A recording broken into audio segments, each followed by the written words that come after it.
my question is, it's kind of cool that we have Nic on the show, because I'm in a band based in Chicago who's currently starting to play venues of the Roxy size. And I've been in a band prior where we were able to book ourselves in those sort of 300 to 500 person venues with some success. So I know it can be done, but those marquee sort of venues where a lot more touring acts tend to play, we've never heard back in either band that I've been in. And so my question to you is, do you ever book anybody who is representing themselves?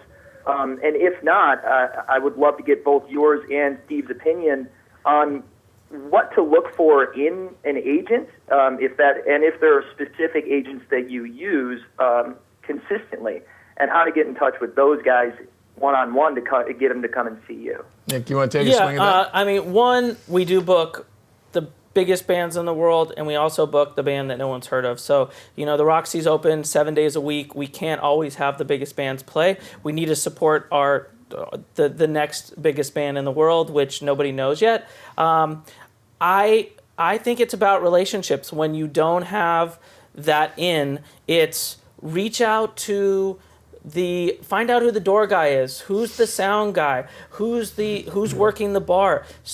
And even if you're far away, we have social. Look at the conversation that's happening around the Roxy and participate in that, and you will create a relationship that opens a door. And I see it happen over and over again. Why is this band playing tonight?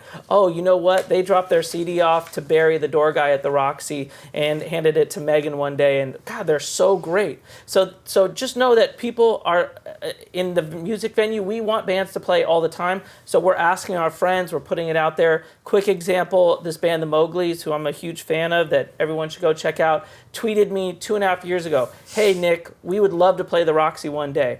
All right, let me hit this link. Sounds great. You know what? Hey Meg, this band just hit me up. Let's put them on. So things can happen that quickly. Our friend Mike Einziger used to hand out flyers. Evan Lowenstein used to hand out flyers, and I bet you were shaking everybody's hand in Atlanta. Everywhere we went. But I'll tell you this, it's interesting, because I used to get emails all the time from, how do you start a band? How do you do it? And my answer always was like, you just do it. And the thing is that any book on how to be a rock star or anything is totally full of shit, because it's the same thing, like, how do you survive on a desert island? You just do. Figure it out. I can't tell you what to do on a desert island. When you get there, you're going to find a plank of wood, and you're going to make it, whatever you have to do. It's the same thing. If you have a need to be an artist, you're going to find a way. There's nothing anyone can tell you. Just do it. Figure that out, whatever it is. Get through that wall, around, over, through. I got to tell you, guys, you've made my day on our last show of the season, because you are reinforcing the things we talked about. It is difficult, but it is very simple. You got to commit. You got to enjoy the ride, and you have to be relentless. When I read your story about your site, you sound relentless, and I mean that in the best possible way. And for all you folks that think being relentless is selling out or pimping out and whoring out, you just don't understand what achievement is all about. It's about getting there and enjoying the ride.